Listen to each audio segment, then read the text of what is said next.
बिहार के पूर्णिया में एक ही परिवार के 5 लोगों की निर्मम हत्या मामले में गुरुवार को एडवा की राष्ट्रीय उपाध्यक्ष रामपरी के नेतृत्व में पूर्णिया रानीपत्रा रजगंज पंचायत के टेटगंवा वार्ड नंबर 10 में पिछले दिनों डायन के नाम पर एक ही परिवार के 5 सदस्यों को गांव के ही भीड़ द्वारा पीट कर जान से मार देने की घटना का जाँच करने घटनास्थल पर गयी। उनके साथ सीपीएम के जिला सचिव एवं जिला पार्षद कॉमरेड राजीव सिंह, कॉमरेड चंदन उरांव, रामन उरांव और अन्य साथी शामिल थे।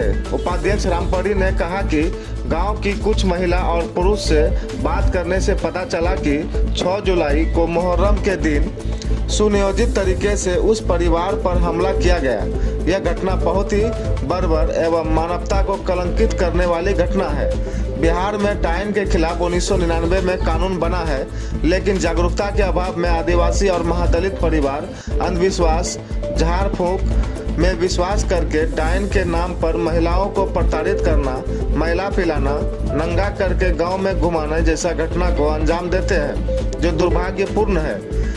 एडवा मांग करती है कि पीड़ित परिवार को कम से कम 50 लाख रुपए का मुआवजा दें। महादलित एवं आदिवासी मोहल्ला में सरकार की ओर से विशेष तौर पर लगातार जागरूकता अभियान चलाया जाए। उनके लिए रोजगार का सृजन किया जाना चाहिए। उस मोहल्ला में स्कूल बच्चों के लिए भोजन, कपड़ा समेत इलाज का व्यवस्था हो। सड़क, शौचालय एवं आवास सरकार की ओर से दी जाए। आदिवासी और महादलित बस्ती में पुलिस की विशेष गश्ती हो। झाड़ फूंक करने वाले बाबाओं को कड़ी सजा दी जाए। अखिल भारतीय जनवादी महिला समिति इस घटना के खिलाफ पूरे बिहार में जागरूकता अभियान और कानून को सख्ती से लागू करवाने के लिए आगे आएंगे। देखिए, ये मैं समझती हूँ कि ये समाज के अंदर एक बहुत बड़ा कलंक, जो डायन प्रथा है, वो बहुत बड़ा कलंक है।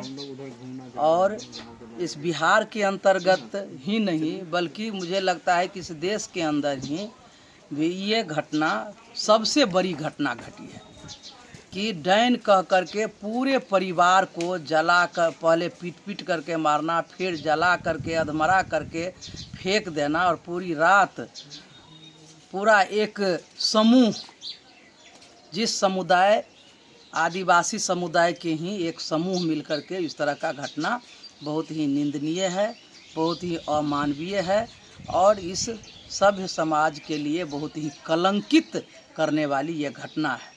इसकी जितनी निंदा की जाए वो कम होगा। दूसरी बात है, जो इस पर मैं यही कहना चाहूँगी कि सरकार को विशेष तौर पर जागरूकता अभियान चलानी चाहिए। 2-3 बात है। पहली बात कि सरकार बहुत दलित, महादलित और पिछड़े वर्ग की बात करती है, लेकिन आज बिहार में आप देख लीजिए, दलित और महादलित और ख़ास करके आदिवासी, जो भी आदिवासी महादलित की बस्ती है, वहाँ जागरूकता का बहुत अभाव है। वहाँ आर्थिक रूप से और सामाजिक रूप से दोनों स्तर पर सरकार को लगातार अभियान चलाने की ज़रूरत है। उस मोहल्ले में विशेष तौर पर स्कूल की इंतजाम होनी चाहिए।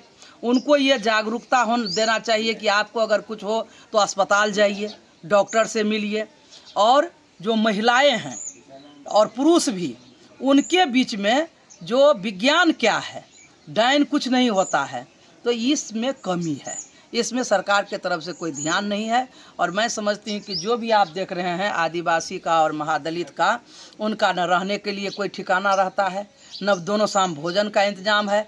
किसी तरह से मजदूरी करके, कोई बाहर जा कर के, घर में दारू बना करके किसी तरह से लोग जीवन यापन करते हैं, और उनका जो भविष्य के बारे में कुछ उनका प्लानिंग नहीं है। एक दूसरी बात है कि इनके परिवार में जो बच्चे बचे हुए हैं, एक तो 3 महिला और 2 पुरुष की हत्या कर दी गई। अभी जो बच्चे बचे हुए हैं, उनके लिए सरकार, मैं जनवादी महिला समिति की ओर से ये मांग करूंगी कि कम से कम 50 लाख रुपया का मुआवजा दिया जाए। इसके साथ साथ उनकी सुरक्षा की भी गारंटी होनी चाहिए। इसलिए सुरक्षा की गारंटी होनी चाहिए कि मुझे यह भी शक है कि जिन लोगों ने उनकी माँ का, पिता का, उनकी पत्नी का, जो भी परिवार में 5 सदस्य की हत्या किया, तो एक छोटा बच्चा जो गवाह के रूप में है उसके ऊपर भी कुछ आँच आ सकता है, खतरा आ सकता है। इसीलिए प्रशासन उसका पूरा सुरक्षा का ख्याल रखे, उन बच्चे को पढ़ावे लिखावे, 50 लाख का मुआवजा दे, उनका घर आप देख रहे हैं कि अभी भी मिट्टी का घर है, घर का निर्माण करे। और इस गांव को, जिस गांव में अभी ये घटना घटी है, मैं सिर्फ इस गांव के बारे में कहूँगी कि इस गांव को एक मॉडल गांव के रूप में बनावे, ताकि और भी आदिवासी का जो गांव है यहाँ से रोशनी जाए और ये बतावे कि यही एक गांव है जहाँ पर इस अंधविश्वास के चलते मार दिया गया था और आज यहाँ से रोशनी जो है जागरूकता का फैलाया गया। तो मैं यही कहूँगी, और प्रशासनिक स्तर पर भी चुस्त दुरुस्त रहने की ज़रूरत है। रात को भी प्रशासन को इस तरह के बस्ती में गश्ती करनी चाहिए। ये आप समझिए इस बात को।